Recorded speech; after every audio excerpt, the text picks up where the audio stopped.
Harper's charging the mound. Oh, my goodness. Well, Harper, who hit 2 home runs against Hunter Strickland in the playoffs in 2014. Strickland drilled him with the first pitch, and Harper took it personally, and I don't blame him. What a scene. Bryce Harper trying to make baseball feisty again. Hey there, welcome to SI Now. It's Tuesday, May 30th, and I'm Maggie Gray. And I'm Ryan Asselta. A little feisty, yeah, that's one way to put it, huh, Mag? For sure. The 2015 MVP was in no mood on Monday. Harper charged the mound after getting hit in the hip by a 98-mile-per-hour Hunter Strickland fastball. The bench is cleared. Both Harper and Strickland were ejected. Here are the two combatants talking about the incident after the game. You never want to get suspended or anything like that, but sometimes you just got to go and get him, and you can't hesitate. Either you go to first base or, you go after him, and I decided to go after him. Yeah, I can see how that kind of stands in people's minds, but that's the past. Like I said, I left the ball over the plate a couple of times to him. He's taking advantage of that, so, obviously I'd rather miss in than over the plate. Okay, a lot of elements here, a lot to unpack. But Ryan, the first question, who is more in the wrong? Is it Strickland for hitting Bryce Harper in the hip 3 years after those home runs in the NLDS? Or is it Bryce Harper for charging the mound? Oh, it's Strickland if the reason he hit him was because of the home runs back in 2014, which it seems like it is.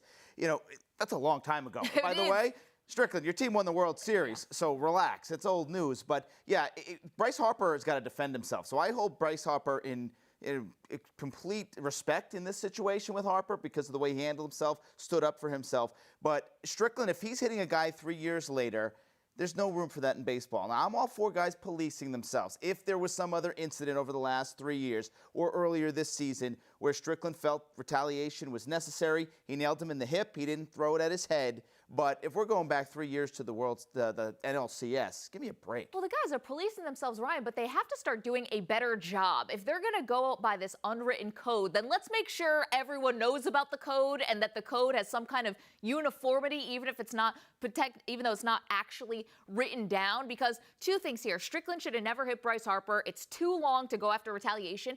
But on the flip side, Bryce Harper, one of the faces of the league, a former MVP. If the players want to police themselves, then he gets hit and Harper takes the base. That's what it should be if you are going to go the retaliation route. And if players want this kind of power to police themselves, they have to play by these unwritten rules. You get hit, you go to first. You don't think they all understand the unwritten rule? Is that what you're saying? I think that Strickland probably is not shocked that Bryce Harper charged the mound at him. But if you are one of the faces of the league and if you get hit, I think you take your base. The retaliation happened way too long ago, but isn't that the sort of reward that you get for getting hit is that you get to take your base? Well, here's the deal with Harper, though. If he feels like he's being unwrongly retaliated against, he feels like he did nothing wrong. What, I hit 2 home runs against him? I mean, I saw a quote and saying, what's my retaliation as a hitter? I don't get to then whack a guy with a bat because he hit me with a pitch. This is my chance. He feels like Strickland had no business throwing at him this 3 years after. Maybe Harper said something to him back during that playoff series, rounding second. I went back and looked at the tape. He stood at home plate to wait and see if it was foul. That was fine. Rounding second, he kind of looked at Strickland. Something happened there, but clearly Harper didn't feel it was justified to be hit, and he should have charged. And in my opinion, as a guy who does not like Bryce Harper, I respect Bryce Harper more for charging the mound. I don't know if I respect him more. I mean, you're a father. Don't you teach your kids 2 wrongs don't make a right? I mean, this is not, I think, a case where Hunter Strickland completely in the wrong. I think Bryce Harper had the opportunity to actually be the bigger person here. Your team is leading at the time. You are the MVP of your team. You're the most important player on your team. Why do you want to do something stupid that's going to not only get you ejected, but eventually suspended? Now, do I feel differently about Harper? I don't think so. I think if I'm someone who loved Bryce Harper, I probably love him more now, taking a lot from what you said. He stood up for himself. This is the sort of, this was a stand that he could take. And if I don't like Bryce Harper, then this makes me like him even less because he charged the mound when he didn't have to. You got to stand up for yourself, but you're also standing up for your team saying, hey, we're not going to put up with this. You're not going to let me, as one of the faces of baseball, the best player on my team, I'm not immune to mixing it up. I'm not shy about standing up for the Washington Nationals. I think Dusty Baker said afterwards, we want to win games. We're not about, getting into fights, but we're not going to take any bleep. Yeah. That's pretty much what it came down to, and that's what Harper was doing, taking a stand for his team saying, no, we're not taking this. It was an interesting move. Now, another move that's getting a lot of scrutiny is Buster Posey. Of course, he is the face and one of the leaders of the San Francisco Giants, and he was behind the home plate when Harper got hit. And he stood there and he watched for about 5 seconds. Madison Bumgarner, same thing, from the dugout, basically stood there and watched before getting involved. Should Buster Posey, I can leave Madison Bumgarner out of this. He's injured right now, recovering from injury. Should Buster Posey have come to the defense of his teammate Hunter Strickland immediately? Absolutely, and so should the rest of the teammates on the field. If you notice, the infielders were very slow to come to Strickland's defense. They got there eventually. So did Posey, very slowly eventually, but you're the catcher. You see Bryce Harper slowly walking towards the pitcher. Here's your chance. Look at the distance there. Posey's got to get even with Harper, walk with him, and then put his arm out like an arm bar and block him from going anywhere. He was nowhere near the play, and Posey took a stand, and he looks soft. I don't want Buster Posey on my team if he's not going to have my back. Wow. I don't care if he likes me. I don't care if he likes what I believe in, but I'm his teammate. We're wearing the same uniform. You've got to have my back in that situation, and Buster Posey was not there for Strickland. See, I don't think Posey necessarily has to have Hunter Strickland's back. I get a teammate, but if he doesn't believe that Strickland was in the right for even hitting Bryce Harper in the first place, if he thinks it's wrong, if he thinks it's childish, and it was the wrong place and wrong time to do it, I think he has to let Strickland get what's coming to him, and that was Bryce Harper's fist in his face. I mean, there are a lot of reasons to stick up for a teammate, but it doesn't seem to me like Hunter Strickland is really the most liked player on the team. As you said, a lot of the infield players were a little slow coming to his defense.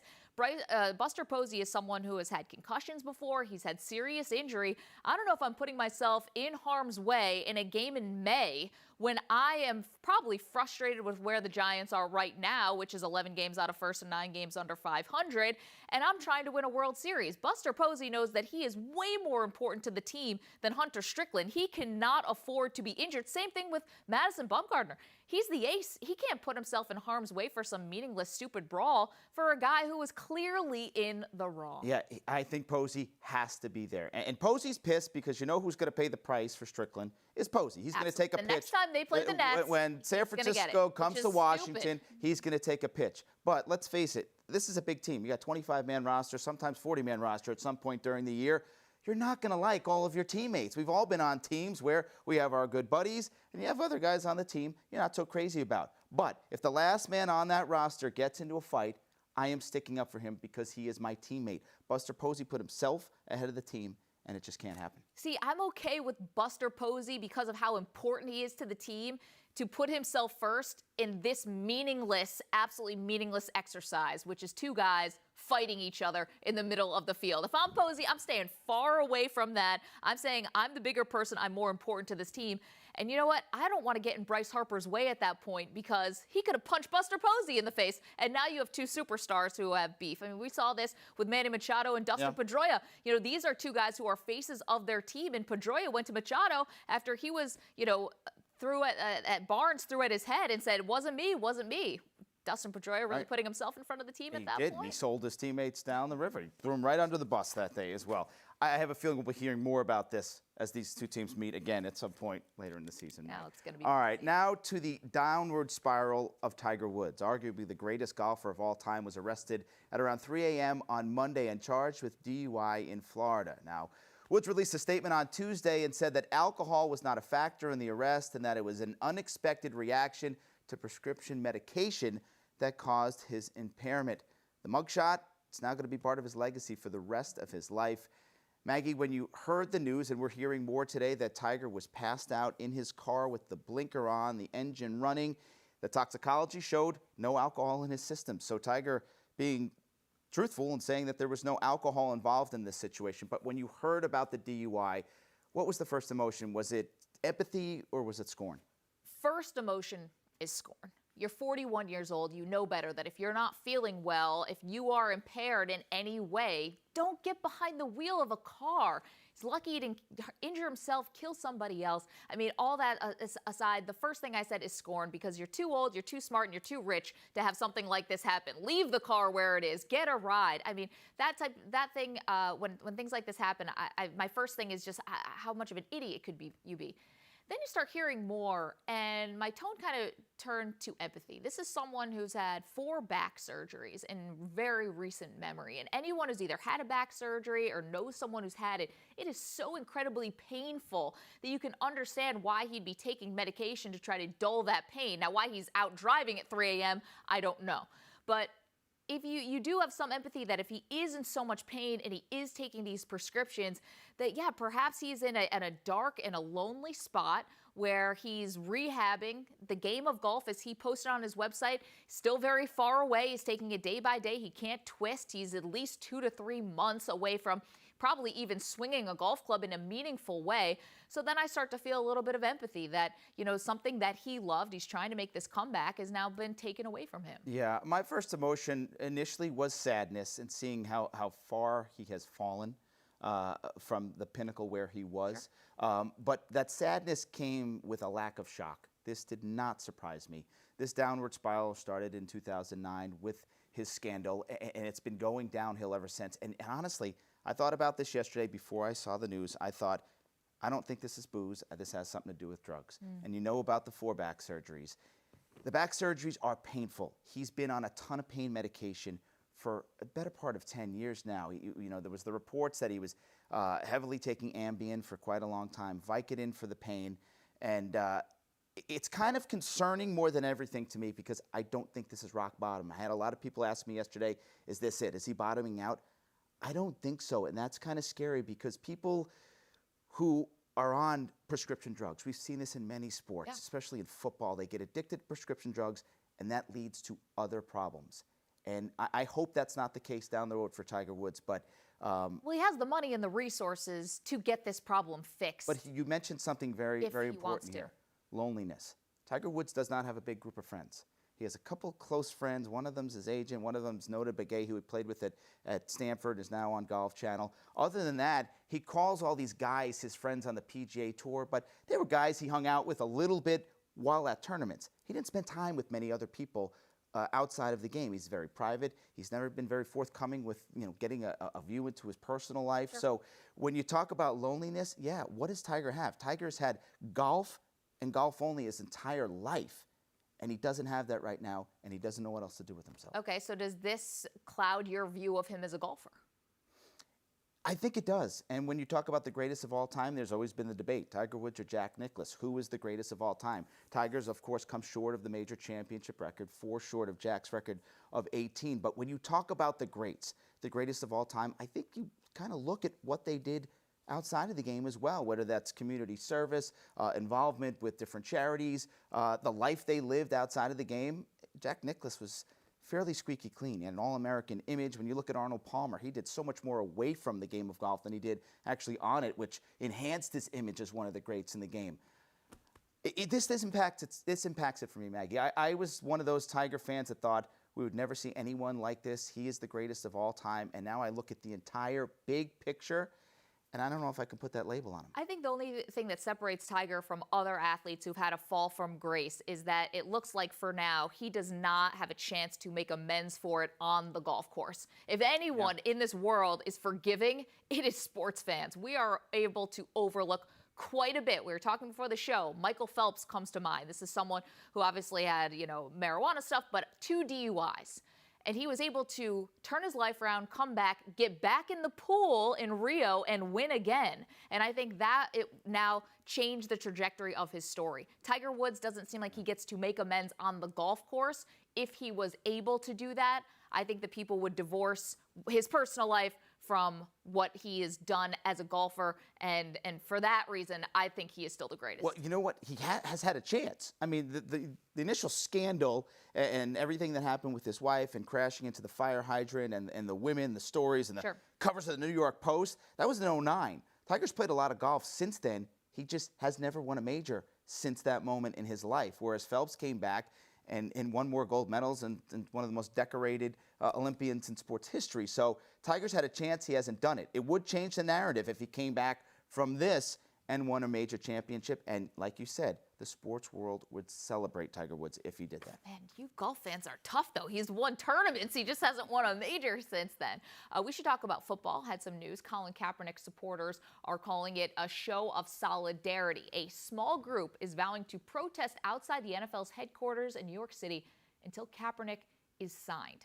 Now, New York Giants owner John Mara admitted to our own Jenny Vrentis that this is his quote, "In all my years in the league, I've never received more emotional mail from people than I did about that issue," being Colin Kaepernick. So, Ryan, hearing from an owner, looking at the fact that Kaepernick has met with only one team this offseason, the Seahawks, do you think now he will be unsigned heading into training camp? I do. I think he'll be unsigned. And I think at this point, you would have heard more teams linked to Colin Kaepernick other than the Seahawks. I think there's many teams that have a need for the physical talents that Colin Kaepernick can bring, even if it's in a backup role or even if just enhancing your training camp and creating competition within camp. No teams outside of Seattle have been talked about with Colin Kaepernick. So I think that it is real. And whether you agree with John Mara or not, I applaud him for at least being honest. He's saying what's on his mind, and that is real. Teams don't want to take him on because of what will come with it. Right, wrong, or indifferent, he's saying what he feels about that. I do think it'll change, though. Go to training camp, you get that first injury, boom. Colin Kaepernick will find a home at some point this summer because, as we know, Maggie, winning trumps all in professional sports. And when a team is down a quarterback or two, Right. they will roll the dice on Colin Kaepernick. Yeah, I think it's going to take this ultimate desperation. I really thought that Kaepernick was going to be signed by now, but hearing from John Mara, who's obviously talking from a place where he does not need a quarterback, but hearing that and hearing him say he got so much emotional mail about this makes me wonder if Kaepernick is going to be signed into training camp, and then even with an injury. When I saw Brandon Weeden get signed to a 2-year deal, that also piqued my interest. I'm like, what? I mean, say what you want about Kaepernick regressing and not being the same person from that Super Bowl run with the 49ers. He's not as bad as Brandon Weeden. And so I'm beginning to wonder, blackballed too strong of a word, but I think I'm beginning to wonder if all the owners are thinking maybe receive that same type of mail that John Mara did and are thinking to themselves, not worth it because I don't want to have to explain to my fan base why we signed him. Yeah, good point. All right, Mag, coming up Memorial Weekend, I know you were hanging with friends over the weekend. I think it's fair to say Brandon Jacobs and Jim Harbaugh, they didn't spend the weekend together, Memorial Day barbecuing, anything quite like that. No, the former NFL running back recently went on CBS Sports Radio's Tiki and Tierney program and revealed his disdain for his former head coach with the 49ers. You know, let's be real. You know, they had great assistant coaches, but Jim ain't know what he was doing. Jim had no idea. Wow. Jim throwing slants in the cover two safeties, getting people hurt. That guy knew nothing, man. Now, Mac Jacobs went on to say he's going to expose Harbaugh and that Michigan will fire their coach by the time he is done with him. What do you think? Are you putting any stock into what Jacobs is saying about Coach Harbaugh? All right. I'm going to need another source. This is like journalism. I'm going to need another source to corroborate that Jim Harbaugh has no idea what he's doing, that he's put players in harm's way, as Brandon Jacobs alleged, because you have a former player clearly been asked to grind here against Harbaugh, didn't like how he was treated in San Francisco, and now is, claiming these big things that he's going to topple Jim Harbaugh. It's going to take a lot more than that. The guy is a legend in Michigan. Not only that, he had a successful NFL career. NFL teams are going to be lining up every offseason if they have a coaching vacancy. They're all going to want to take a meeting to see if Jim Harbaugh is interested in getting back to the pros. So Brandon Jacobs, the bravado, I get it, but I'm going to need a second source here if I'm going to believe that Jim Harbaugh really is incompetent and cannot coach football, and it was all of his assistants who were doing the work. Yeah, and he talked about some of the schemes in the San Francisco system that he was critical of and put guys in harm's way. Let's face it, Jim Harbaugh wouldn't be the first head coach who really wasn't the greatest coach. He just maybe surrounded himself with great assistants. We see that Jim Harbaugh is the face of the program more than he is the X's and O's, play calling coach on the sidelines. That's what's most important for Michigan and even with San Francisco. And by the way, Brandon, he took the Niners to the Super Bowl, so he had to have a little bit of a clue of what he was doing on the sidelines. Yeah, I'm in agreement. Brandon Jacobs, in one year, out the other. Not listening. We can nitpick a little bit because when we got to that Super Bowl, couldn't finish the deal, and some play calling at the end was a little bit dicey. But no, I can't go with it just off of one source. No. Got to be responsible here, journalistically. Of course, if you're a fan of Sports Illustrated or you just appreciate great storytelling, then no doubt Frank Deford has come into your life at some point. either in print or on the radio or TV, Deford had the ability to bring us as close to a story subject as he got. Whether that was a world-famous athlete or a coach or a Depression-era boxer or a jockey, Deford made each person's story a portrait and a masterpiece. Our own John Wertheim has more on the passing of an icon. Frank Deford's most recent book, and sadly it would turn out last book, is entitled I'd Know That Voice Anywhere. It's a collection of essays he performed on radio. The voice in the title refers to Frank's familiar, gravelly bass and the flair he brought to his delivery. But Frank also had a singular voice that had nothing to do with sonics. A writer who covered sports, not a mere sports writer, Frank did his word painting with a unique authority, style, and blend of highbrow and everyman. He used words like brio. He also had a righteous streak, a sense of social justice. Agents are blights on sports. The IOC is corrupt. The economics of college sports are morally indefensible. Frank wrote with flavor and depth, but it was predicated on observation and detail.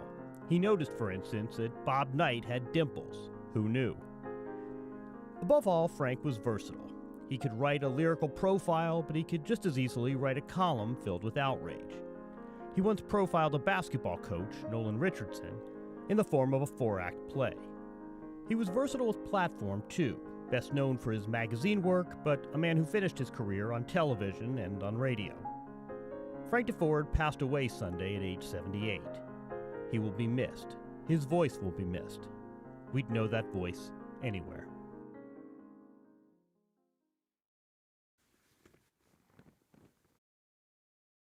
Legendary sports reporter Frank Deford died in his home in Key West, Florida at the age of 78. He spent 32 years at NPR's Morning Edition, but he was also known for his work at Sports Illustrated, starting his career here in 1962. I'm joined by Ted Keith, senior editor here at SI, and Gabe Miller, copy chief for SI. For those who aren't familiar with his work, how would you describe his writing style? Well, for me, I think that he's, this is not to take anything away from the legendary writers that SI has had for over 60 years or that have written for places that aren't Sports Illustrated, but for me, he's the best one who's ever done it because he could write short, he could write long, he could write funny, he could write serious, he could write with great empathy, with great skill. I mean, his word choices alone are the envy of everyone who's ever sat down at a typewriter, I think. So. To say that he's a giant in the field probably doesn't even do it justice. I mean, this is a guy who broke, first of all, into the pop culture realm. He starred in commercials for Miller Lite when Miller Lite commercials were a big deal. He had books that were turned into movies. He became a spokesman for cystic fibrosis. He won a Presidential Medal of Freedom. I mean, he did everything that anyone could hope to accomplish in their career, and he did it as a sports writer. And he famously said, I'm not a sports writer, I'm someone who happens to write about sports, but even that sort of didn't speak to the length and the depth of his career and the impact that he had on everybody else who was merely a sports writer. He was able to sort of step outside of those bounds in a way that very few people are, and that, as well as just the pure talent that he had from the very beginning, is why I think he's probably the best one. People would often stop and tell him what a fan he was among his fans, and he was unfailingly polite, and he possessed a stature that made people feel totally comfortable and yet knew that allowed them to also feel that they were in the presence of somebody who they always sensed was extraordinary and really was extraordinary. Spanning his career, how do you think he changed sports journalism? Well, I think the testament to the way that he changed it is the number of people he influenced. And you can look, I think Tony Kornheiser, who's gone on to his most fame for being on ESPN's, pardon the interruption, but was in his own right a very good long-form sports writer for a long time, and he has said that no one could do it as well as Deford. And he came along when Deford was really at the peak of his powers in the 70s and 80s, and Kornheiser got out of the game at a time when Deford was still writing great stories. So I don't think you can name a sports writer in this country who read Frank Deford's stuff who didn't consider him sort of what you were striving for.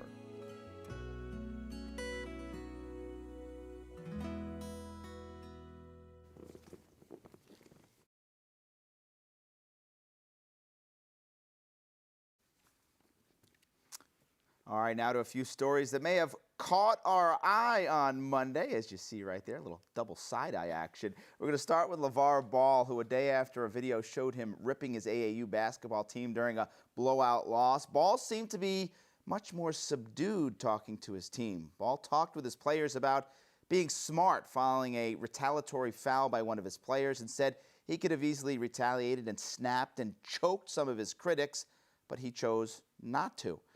Maggie, let me ask you about Lavar. Is this a warmer, softer version of Where Lavar? was Lavar before Bryce Harper charged the mound in San Francisco?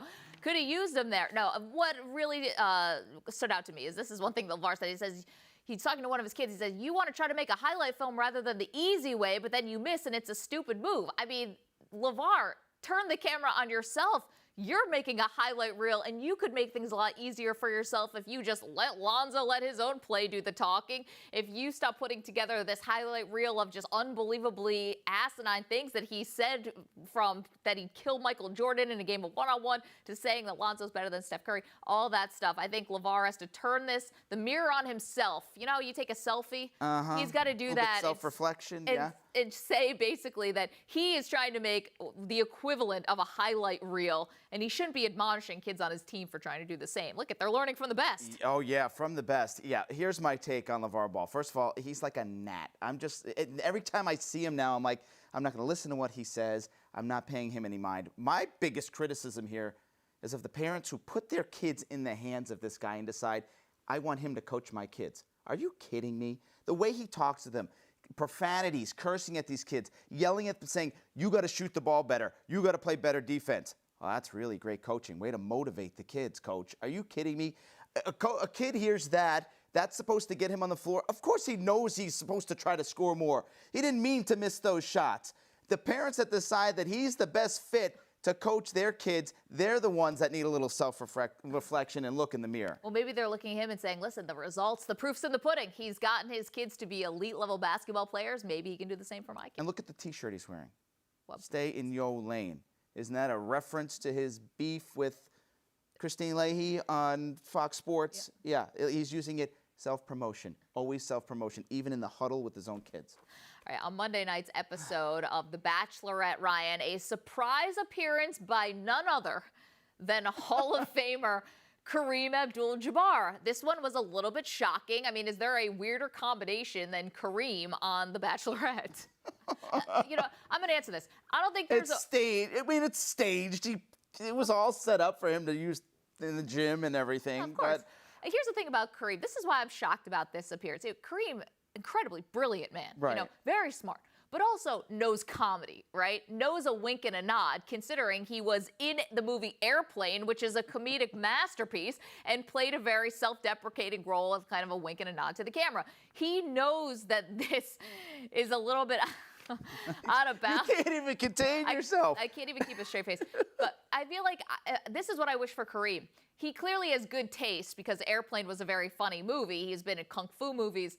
It's like, really? The Bachelorette? I know. Well, he has this connection to the show. You know, he wrote this passionate essay about, you know, how The Bachelorette is, let me read his quote, the franchises are damaging romance in America was his essay. And, you know, he changed the way they have their first African-American lead in the show, which really was prompted by Kareem. But what I think of seeing Kareem on the show like this is, can we get a celebrity Bachelor or Bachelorette show?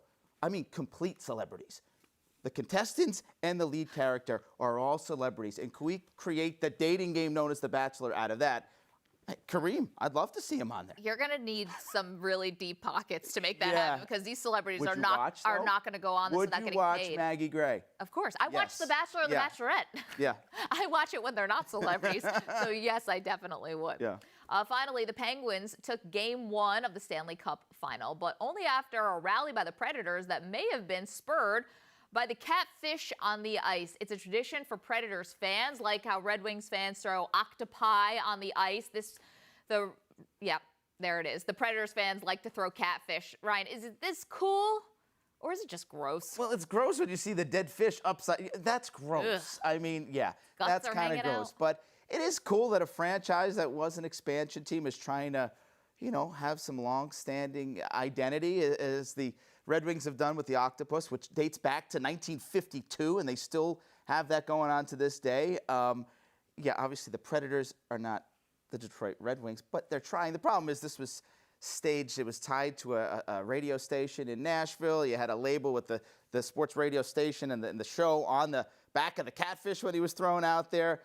That seems a little hokey to me. Yeah, and that's why I think this is so uncool. It's just gross. Because first of all, the Red Wings fans are already doing something that's very similar. So it seems like you're just copying their thing. Can't think up your own cool new invention for a rally. You know, rally cap, rally monkey, rally octopus. Can't have the rally catfish. It's just absolutely gross. And while the Predators did come back from a 3-goal deficit, they did end up losing 5-3. So I don't know if it's going to work. It didn't work, but I have a feeling we haven't seen the last of the catfish. It's gross when its guts are all like that. That poor guy that had to scoop it up. Ryan, it's been fun. Thank you so much. We covered it all today. We covered a lot of ground today. Thank you for watching. Of course, for all the latest news and headlines, you can keep it locked to SI.com. And don't forget to follow us on Twitter at SI Now Live. We see your comments there on Facebook Live. Keep them coming. And we'll see you tomorrow at 10:30 a.m. Eastern.